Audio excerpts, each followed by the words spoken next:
우리는 지난 시간에 아디아포라의 문제를 다루었습니다. 이것은 뭐냐면 그 아디아포라라는 것은 헬라어인데 삶에 대수롭지 않은 이라는 뜻이에요. 대수롭지 않은 문제들을 결정하는 데 있어서 그리스도인이, 기독교인이 어떻게 하는 것이 좋은지에 대해서 지난주에 나누었습니다. 기독교에 있어서 특별히 사도 바울은 이 구원의 본질, 십자가와 부활에 관해서 구원의 방식 또는 교례에 관해서는 한치 양보가 없었습니다. 왜냐하면 진리이기 때문입니다. 구원의 유일한 길이신 예수 그리스도를 전하는 데 있어서는 양보가 없었지만 그 외에 다른 우리 삶의 수만 가지 결정해야 되는 부분에 있어서는 많은 양보를 합니다. 그리고 절충을 하면서 자비함으로 권하는 모습들이 보여지고 있는 것입니다. 여러분 삶의 생활의 수많은 결정들에 있어서 어떻게 할 것인가에 관해서 지난주부터 나누기 시작했습니다. 예를 들면 술을 먹는 것이 낫나, 그리스도인이 안 먹는 것이 낫나, 담배를 피는 게 낫나 안 낫나, 문신을 하는 것이 좋은가 아닌가, 절기를 지키는 게 좋은가 아닌가, 개고기를 먹는 게 좋은가 아닌가. 그래서 한국 사회 문화 안에서 그리스도인이 이것을 하는 것이 좋은가 안 좋은가에 대한 이 구원과는 상관없는 대수롭지 않은 문제를 우리가 어떻게 결정하는지에 대해서 지난주부터 나눈 것입니다. 결론은 무엇이었습니까? 무엇이든지 해도 되고 안 해도 됩니다. 충격적입니다. 왜냐하면 복음 안에서 다 자유하다는 것입니다. 그 자체로 부정한 것은 없고 자신의 신앙 양심을 따라 결정하라는 것입니다. 그래서 14절 말씀 보시면 무엇이든지 스스로 속된 것이 없으되, 무엇이든지 하나님 주신 모든 것, 하나님이 베푸신 이 세상에 있는 모든 자원들, 우리가 먹고 누리고 하는 모든 것들은 속된 것이 없어요. 하나님이 허락하셨다는 것입니다. 그래서 신앙 양심을 따라 자유롭게 결정해도 되는 것입니다. 괜찮다 이겁니다. 우리 22절 말씀은 뭐라고 하고 있습니까? 22절 말씀 같이 한번 읽겠습니다. 시작. 내게 있는 믿음을 하나님 앞에서 스스로 가지고 있어라. 자기가 옳다 하는 바로 자기를 정죄하지 아니하는 자는 복이 있도다. 이게 무슨 말입니까? 자신에게 있는 믿음을 하나님 앞에서 스스로 가지라는 거예요. 믿음을 가지라. 하나님 옳다 하신다. 자기가 옳다 생각해서 하는 거라면 정죄받지 않는다는 거예요. 우리 삶의 구원 외에 다른 결정에 있어서 괜찮다 이거예요. 그리고 의심하지 않고 고기든 술이든 먹는 자는 그게 죄가 되지 않는다는 거예요. 다시 말해서 이런 사람이 있어요. 이거 먹으면 하나님께 죄 짓는 것 같은데 라고 생각하고 먹으면 그게 뭐가 되죠? 그건 죄가 되는 거예요. 그런데 자유에 괜찮아, 모든 부정한 것이 없어, 또 이게 나한테 지금 필요해 라고 생각하고 누린다면 그것에 있어서는 죄가 되지 않는다는 것입니다. 그러면 무엇이 중요하겠습니까? 이러한 사람들에게 이 행동을 결정할 때 꼭 필요한 한 가지가 있었다고 했습니다. 그것은 무엇이냐면 내가 행하는 이 모든 것이 주님을 위한 것이냐 아니면 나를 위한 것이냐라는 필터는 통과해야 되는 거예요. 무엇이든지 그것이 단지 자신만의 쾌락과 탐욕을 위한 것인지 아니면 주님께 감사하며 주님의 영광을 위한 것인지라는 생각은 꼭 통과하고 여러분들이 그 일들을 결정하시기를 바랍니다. 왜 그렇습니까? 성경은 말합니다. 구원받은 자의 삶은 내 것이 아니라는 거예요. 내 건강, 내 물질, 내 시간, 내 관계, 내 자산, 내 모든 것이 내 것이 아니라는 것입니다. 구원은 철저하게 관계예요. 관계. 죄인에서 하나님의 자녀의 관계로 들어간 거예요. 그렇기 때문에 자녀로서 우리는 부모 대신, 우리의 영적 부모 대신 하나님과의 관계 안에 있는 것이죠. 그래서 그저 예수님 피를 이용해 내가 구원받았음을 인정하면서 하나님과의 관계와는 아무 상관없이 사는 사람들을 뭐라 그러냐면 뱀파이어 크리스천이라 그래요. 이게 뭐냐면 예수님 피만 빨아먹고 자유를 얻어서 천국 가게 됐으니까, 예수 피로 구원받아 천국 간다 하지 않습니까? 구원받았으니까 사는 것은 하나님과 상관없이 내 마음대로 살아도 돼. 주님의 십자가의 은혜로 용납받지 못할 죄가 없고 모든 것이 자유하다 했어. 내 마음대로 살면서 나는 천국 가는 티켓만 예수 피로 얻으면 돼. 피만 빨아먹고 그 피로 인해서 하나님과의 관계 안으로 들어가는 건 싫은 거예요. 스스로의 자유를 그냥 얻기 위해 합리화하면서 말씀을 해석하는 수많은 사람들이 있는 것입니다. 여러분, 우리는 알아야 됩니다. 예수님이 왜 십자가에 달려 죽으셨습니까? 하나님과의 관계를 회복하기 위해서인 것입니다. 그게 구원이에요. 그래서 구원받은 사람은 하나님과의 관계 안에 있는 거예요. 그래서 천국은 하나님과의 관계와 상관없이 내가 원하는 것을 지금 당장 원하는 대로 이루는 곳이 천국이 아니라 하나님과 함께 있는 곳이 천국이에요. 그 개념을 여러분들이 이해하시기 바랍니다. 그래서 오늘 본문 17절을 보면 정확하게 나와 있습니다. 17절 말씀 같이 읽겠습니다. 17절 말씀 시작. 하나님의 나라는 먹는 것과 마시는 것이 아니요 오직 성령 안에 있는 의와 평강과 희락이라. 이게 무슨 말씀입니까? 하나님의 나라는 내가 하고 싶은 대로 먹고 내가 마시고 싶은 대로 마시고 누리고 싶은 대로 다 누리는 것이 천국이 아니라 성령 안에서 그분과의 교제를 통해 누리는 의와 평강과 희락이래요.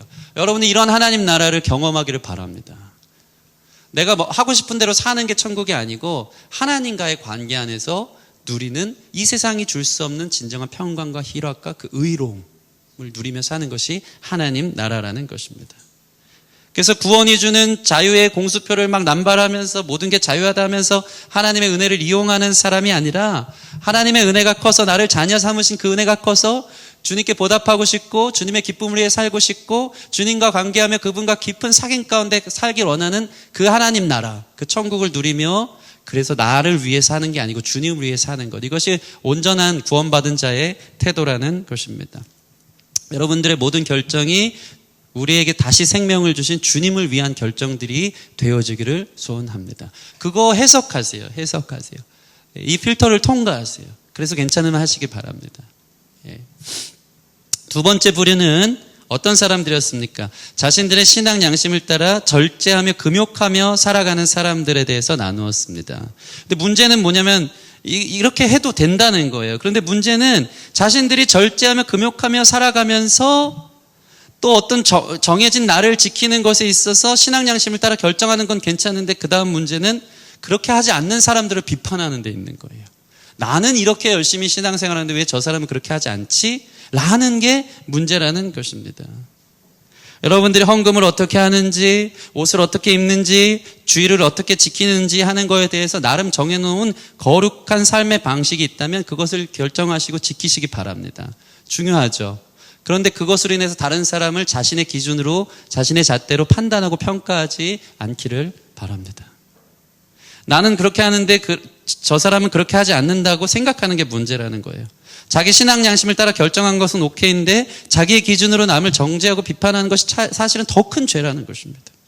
사람이 그렇습니다. 자꾸 자기 하는 만큼의 잣대로 남을 평가하고 비교하는 거예요. 누가 그거 시키지도 않았는데 일종의 금욕과 절제의 삶을 보상받고 싶어하는 잘못된 공로주의인 거예요. 나 이렇게 살아. 나 나 대단하지. 너는 내 아래 있어 하면서 평가하고 비판하는 것으로 보상받고 싶어하는 부분들이 있는 것입니다. 이것이 더 큰 죄라는 거예요. 더 큰 죄. 여러분 다른 형제가 무엇을 하든 안 하든 사도 바울이 지난주에 이렇게 얘기했습니다. 그는 하나님이 받으신 지체다. 그리고 하나님이 알아서 세워가실 것이다.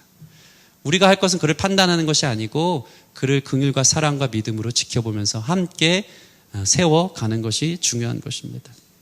나는 이것저것 다 지키는데 저 사람은 그렇게 안 한다고 비판하고 없이는 여긴다면 그거 뭐라 그랬어요? 하루살이는 걸러내고 낙타는 삼키는 일과 같다고 했어요.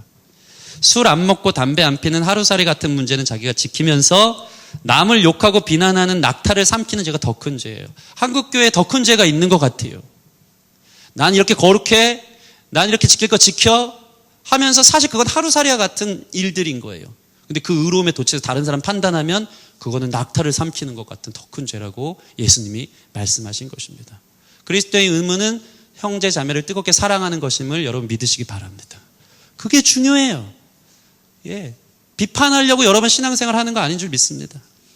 사랑하는 거예요. 용납하는 거예요. 예수님이 받아들인 것처럼. 그래서 기독교는 사랑의 종교입니다. 모든 것이 관계에서 비롯돼요. 구원도 하나님과의 관계 회복, 관계 회복된 대로 하나님을 사랑하듯이 이웃을 사랑하는 것, 이웃과의 관계로 이어지는 것. 철저히 자기 중심적, 자기 자유만을 얻는 개인주의가 아닌 것입니다. 오늘날 사회가 너무 개인주의예요. 나만 잘하면 됐지, 나만 자유하면 됐지. 근데 그렇지 않아요.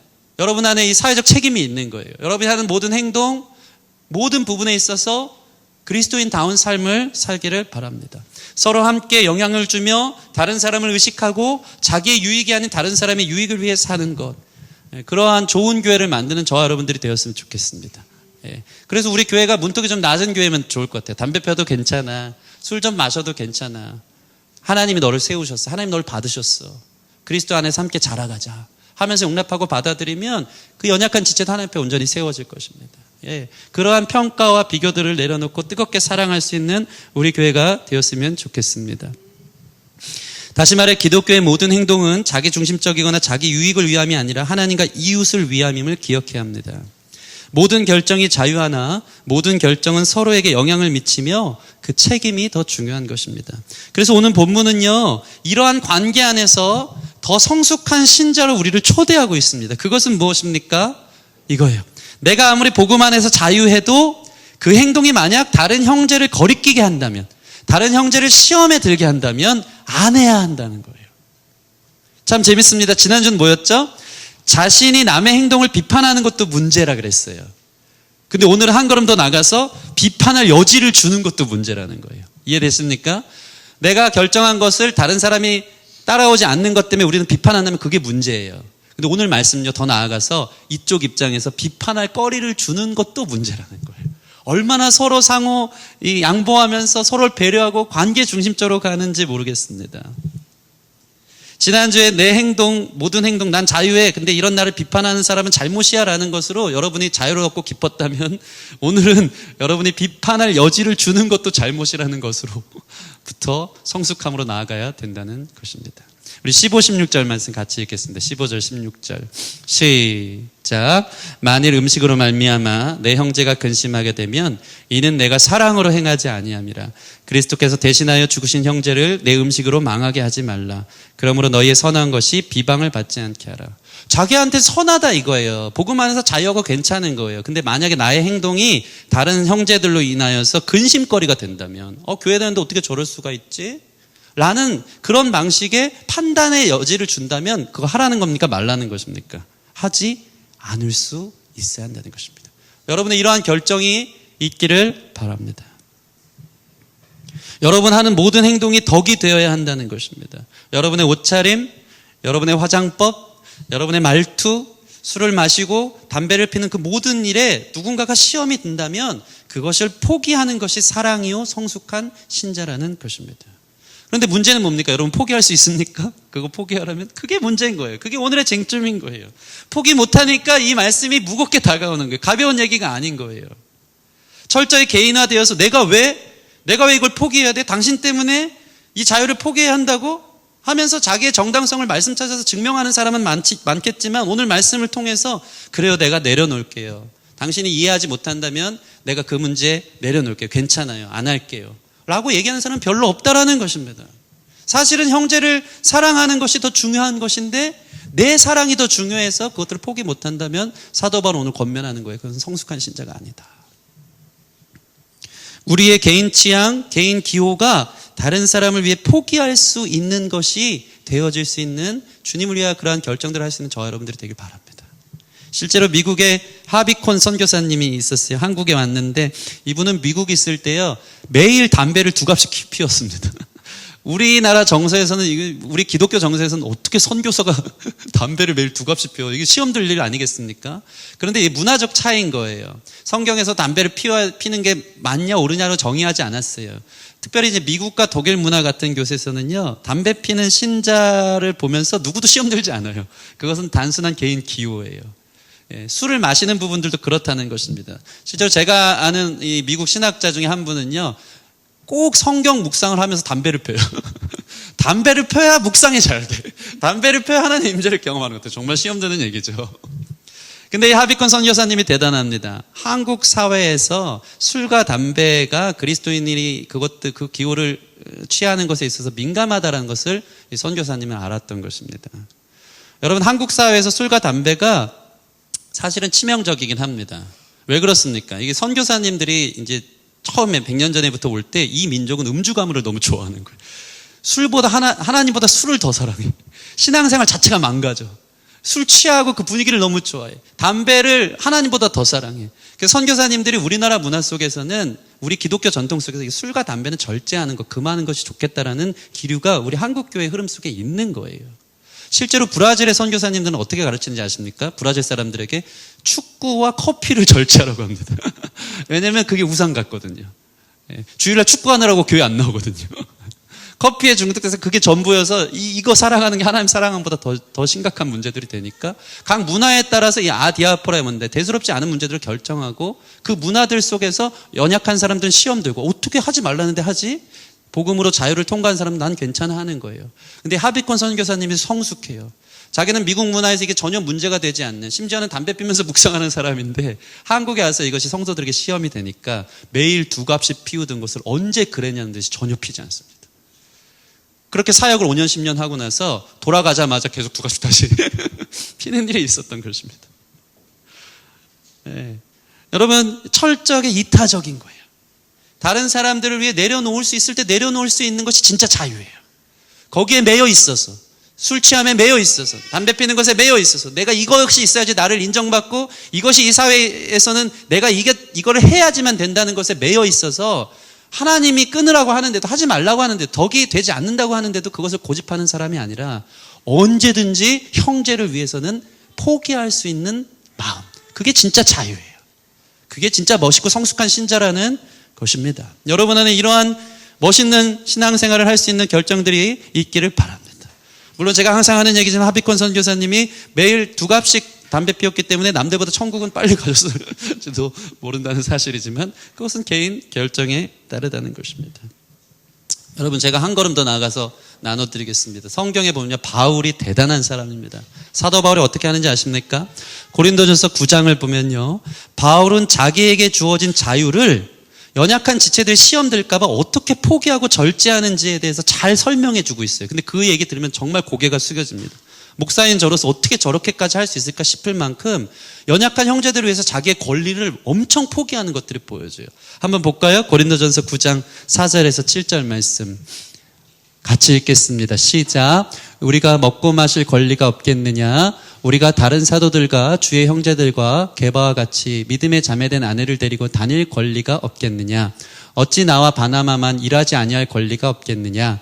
누가 자기 비용으로 군복무를 하겠느냐? 누가 포도를 심고 그 열매를 먹지 않겠느냐? 누가 양떼를 기르고 그 양떼의 젖을 먹지 않겠느냐? 이게 무슨 얘기냐면요, 사도 바울은요, 사실 당시에 모든 사도들은 물질적인 후원을 받아서 자신들의 사역들을 해 나갔어요. 근데 사도 바울은 어떻게 하고 있습니까? 연약한 자들이 시험 들까 봐 4절 말씀 보면 우리가 먹고 마실 권리가 없겠느냐, 이게 뭐냐면요, 물질 후원 안 받겠다는 거예요. 연약한 자들이 시험 들까 봐. 예를 들어서 연약한 사람이라면 어떤 경우일까요? 원래 목사님들, 선교사님들은 하나님이 공급해 주시는 대로 사는 거 아니야? 비현실적이죠. 그냥 믿음으로 다 사는 거 아니야? 이 연약한 사람들은 사실 그 물질을 하나님의 공급하시는 그 손이 성도들의 물질을 통해서 사실 세워가는 그 과정을 모른 채 연약한 자들은 하나님의 사람은 하나님이 책임지셔. 그냥 이것만 얘기하는 거예요. 그러니까 사도 바울은 그것 때문에 시험이 든다면 내가 이 사도들이 후원받아, 물질적 후원을 받아서 그 모습 가지고 성도들이 누군가 시험 받는다면 나 그거 권리 포기하겠다는 것입니다. 심지어는 원래 이 사도들은 자기의 가족들을 교회의 비용으로 데리고 다닐 권리가 있었어요. 5절 말씀 보면 우리가 다른 사도들과 주의 형제들과 게바와 같이 믿음에 자매된 아내를 데리고 다닐 권리가 없겠네요. 이게 뭐냐면 교회에서 후원하는 비용을 갖고 어디든지 선교를 가거나 비행기 싹스를 가질 때 가정이 그 교회의 후원으로 다 데리고 다닐 수 있는 권리가 있었던 것입니다. 근데 사도 바울은 이것도 포기해요. 독신이어서 그런지는 모르겠지만 자기 딸린 식구들 데리고 갈 때 절대 교회의 후원을 받지 않고 살아가는 거예요. 왜냐하면 그것 때문에 시험 들까 봐. 야, 사도 바울 목사님이랑 일행들이 이번에 선교 가는데 아니 그 비행기 싹스를 제일 비싼 걸로 끊어갖고 갔대. 그러면 시험 들까 봐 아예 교회 후원을 받지 않고 자신의 자비랑으로 이 모든 일들을 하는 데까지 이르는 것입니다. 초신자들이 물질 후원 받는 것을 알면 시험 될까 봐 그걸 내려놓은 거예요. 그러면서 7절 말씀 보면 모든 권리를 포기하면서 이렇게 얘기하는 거예요. 원래 그것은 권리다. 군인이 복무하면 당연히 급료를 받는 거고, 포도원 주인이 자기 포도를 먹는 것은 문제가 되지 않고, 목자가 양의 젖을 짜먹는 것은 당연한 겁니다. 그 안에서 생활을 하고 누릴 수 있는 것이 율법에도 나와 있어요. 그래서 사실 저희가 읽지 않은 고린도서 9장을 보면요, 소에게 망을 씌우지 말라는 구절이 있어요. 이게 뭐냐면 소가 일한 만큼 소가 밭을 갈지 않습니까? 망을 씌우지 말라는 거예요. 일을 하면서 떨어진 곡식들을 먹을 권리가 있다라는 거예요. 이것은 뭐냐면 교회 안에서 교회 사역을 하고 선교 사역을 하는 사람들은 그 몸 안에서 충분히 받을 수 있는 권리가 있다라는 것을 율법도 지정했다는 것입니다. 근데 사도 바울은 만약에 이런 일들로 인해서 연약한 자들이 시험을 받는다면 나 그 권리도 포기할게 하는 거예요. 그러면서 사도 바울이 뭐 하는지 아십니까? 저와 여러분들 잘 아는 대로 텐트 메이커 하면서 사역 다 했어요. 집 짓는 일, 텐트 치는 일 하면서 돈 자기가 벌어가지고 그걸 갖고 자기의 모든 선교 사역, 목회 사역을 감당한 것입니다. 왜요? 고린도전서 9장 12절 한번 볼까요? 고린도전서 9장 12절 같이 읽겠습니다. 시작. 다른 이들도 너희에게 이런 권리를 가졌거든 하물며 우리일까 보냐. 그러나 우리가 이 권리를 쓰지 아니하고 범사에 참는 것은 그리스도의 복음에 아무 장애가 없게 하려 함이라. 그리스도의 복음에 조금이라도 장애가 될까 봐, 예수님 전하는데 덕이 되지 않을까 봐, 이것들을 해석하지 못하는 초신자들, 연약한 신자들이 어떻게 사도 바울은 우리가 헌금하는 거 갖고 살아요 하는 걸로 시험 될까 봐 그 권리까지 포기하면서 주중에 아르바이트 하면서 목회 사역하는 거예요. 예, 대단한 믿음 아닙니까? 이런 설교하면 우리 목사님도 그래야 되는 거 아니냐 하겠지만, 그래서 저도 알바도 해보긴 했지만 제가 아무리 생각해도 이건 못할 것 같습니다. 제 가정 생각에 제 권리를 주장하는 게 우선이고, 이게 율법에 나와 있다면서 그 권리를 주장하는 것이 저한테 우선일 때가 많습니다. 근데 바울은요, 만약에 그것이 복음의 장애가 된다면, 누군가에게 그게 걸림돌이 된다면 난 그것까지도 내려놓겠다. 얼마나 멋있는지 몰라, 얼마나 성숙한지 모릅니다. 진짜 고개가 숙여집니다. 자신의 권리 포기에 있어서 이런 성숙함이 있는 거예요. 형제를 실족하지 않게 하려고 자신의 정당한 행동마저 포기하는 이 모습, 이게 진짜 멋있는 그리스도인이라는 것입니다. 여러분이 정당성을 증명하기 전에 그 행동 때문에 연약한 지체들 시험을 든다면 알았어, 안 할게, 내려놓을게 하는 그 모습들이 저 여러분 안에 있기를 바랍니다. 그래서 오늘 본문 20절에서 21절 이러한 해석을 갖고 다시 한번 보겠습니다. 20절 21절 시작. 음식으로 말미암아 하나님의 사업을 무너지게 하지 말라. 만물이 다 깨끗하되 거리낌으로 먹는 사람에게는 악한 것이라. 고기도 먹지 아니하고 포도주도 마시지 아니하고 무엇이든지 내 형제로 거리끼게 하는 일을 아니함이 아름다우니라. 고기 나 먹어도 자유해, 술 먹어도 자유해, 그리스도 안에서 다 통과됐어 함에도 불구하고 형제가 그것을, 옆에 있는 형제가 그것을 거리끼게 여긴다면 그것을 안 하는 것이 아름답다 라고 이야기하는 것입니다. 여러분 안에 이런 성숙이 있길 바랍니다. 여러분, 말씀을 마치겠습니다. 여러분, 우리가 이러한 성숙한 신자가 되게 오늘 말씀을 통해서 여러분이 진짜 자유한 사람으로 모든 결정을 하시기를 바랍니다. 주님을 위해, 형제 자매를 위해 내가 아는 복음이 주는 자유의 지식보다 형제 사랑이 더 크다는 것을 알아야 됩니다. 마지막으로 이 구절 한번 찾아봤으면 좋겠어요. 고린도전서 8장 1절 중요한 구절인데 같이 읽을게요. 시작. 우상의 제물에 대하여는 우리가 다 지식이 있는 줄 아나 지식은 교만하게 하며 사랑은 덕을 세우나니. 따라해 보겠습니다. 지식은 교만하게 하며 사랑은 덕을 세우나니. 이게 중요해요. 이해할 수 있도록 제가 설명해 드리겠습니다. 우리는 복음이 주는 자유로 지금 내가 얼마나 누릴 수 있냐, 이것이 죄냐 아니냐를 지식으로, 자기가 아는 지식으로 자기가 자유함을 얻으려 하지만, 그것보다 중요한 것은 지식을 사랑하는 게 중요한 게 아니라 서로를 사랑하는 법을 아는 사랑 지식이 더 중요한 겁니다. 다시 얘기해서 지식 사랑이 아닌 사랑 지식이 충만하길 바랍니다. 이해되십니까? 여러분이 복음을 해석할 수 있는 지식이 충만해서 정당성을 증명하려고 하지 말고 어떤 게 진짜 사랑하는 것인지에 대한 사랑 지식이 충만하길 바랍니다. 지식 사랑이 아닌 사랑 지식, 이것이 성숙한 그리스도인의 표지가 되는 것입니다.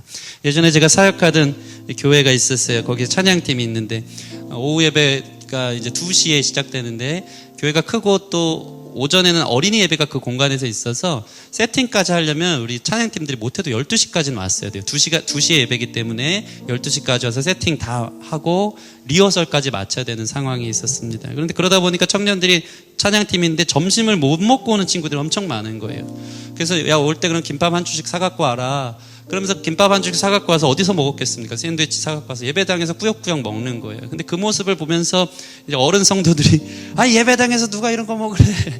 예배당 거룩한 데서 누가 김밥 먹으래 하는 거예요. 그럼 청년들 시험 들까요? 안 들까요? 시험 들 수 있죠. 섬기러 와서 이제 어디서 제대로 된 데서 밥도 못 먹고 12시부터 와가지고 세팅 다 하고 연습 다 하려고 예배 섬기려고 왔는데 어른 성도님들이 더 연약한 신자인 것 같아. 예배당에서 이런 거 먹지 마. 그럼 시험 들어 나 찬양팀 안 해. 이럴 수 있는데 그 찬양팀이 얼마나 성숙한지 몰라요. 이게 덕이 안 된다는 생각을 한 거예요. 우리 찬양팀인데 예배 드릴 때 우리가 앞에 서 있는데 저 예배당에서 김밥이나 먹고 거룩하지 못한 것들을 하면서 은혜를 못 받는 어른 성도들이 있을까 봐 그 청년들이 더 멋있게 양보를 하는데 김밥을 가지고 그때부터 로비에서 너무 초라하게 먹고 있는 거예요. 해가 쨍쨍 내렸는데 그 밖에서 샌드위치 먹고 있는 거예요. 저 너무 마음이 아팠어요. 그런데 그게 맞다고 했어요.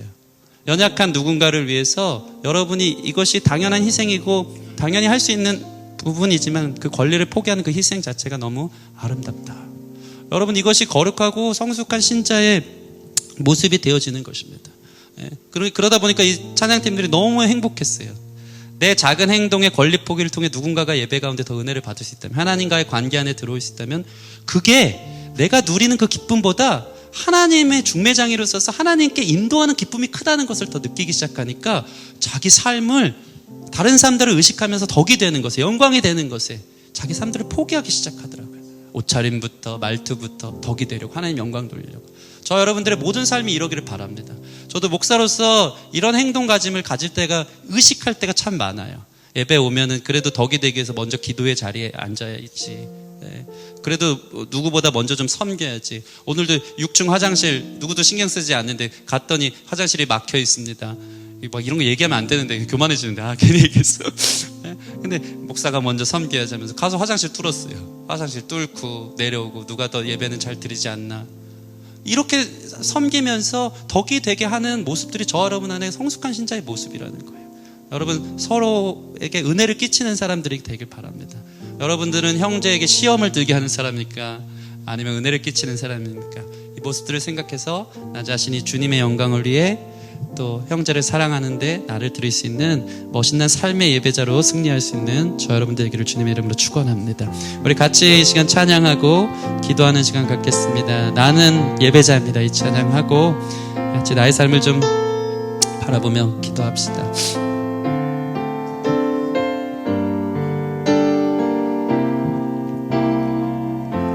나는 하나님을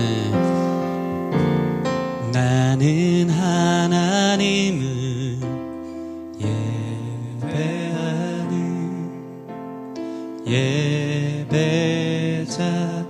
예배자입니다. 내가 서 있는 곳 어디서나 하나님을 예배합니다. 내 영혼 거룩한 은혜를 향하여 내 마음 완전한 하나님 향하여 이곳에서 바로 이 시간 하나님을 예배합니다. 우리 한 번 더 찬양합시다. 나는 하나님을 예배하는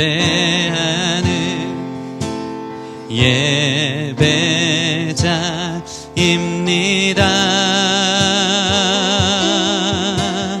내가 서 있는 곳 어디서나 하나님을 예배합니다.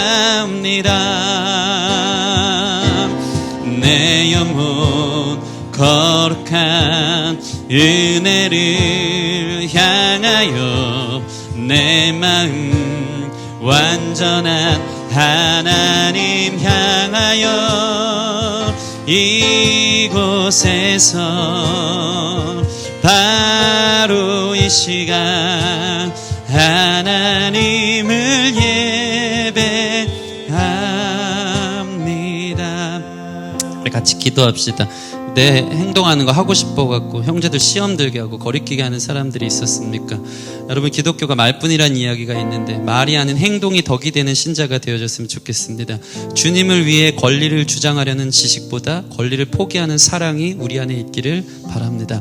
여러분의 행동으로 형제를 거리끼게 하는 것이 아니고 형제에게 덕을 세우고 그가 주님을 더 알아갈 수 있는 통로가 될 수 있다면 내 것을 내려놓을 수 있는 것이 당연하고 그것이 성숙한 신자의 의무라는 것을 우리 기억하고 그러한 삶을 살 수 있도록 인도하여 주셔서 먹든지 마시든지 덕이 되게 하여 주시옵소서. 주님을 기쁘게 하고 사람에게 칭찬받는 우리의 삶이 되게 하여 주시옵소서. 우리 같이 기도하면서 나아가겠습니다. 하나님 감사합니다. 우리의 모든 삶이 주님의 선전이요 주님의 영광을 드러내는 것인 줄 믿습니다. 아버지, 괜찮고 자유에서 행여나 연약한 지체들을 시험 들게 하는 우리의 행동들이 있습니까? 우리의 언행이 있습니까?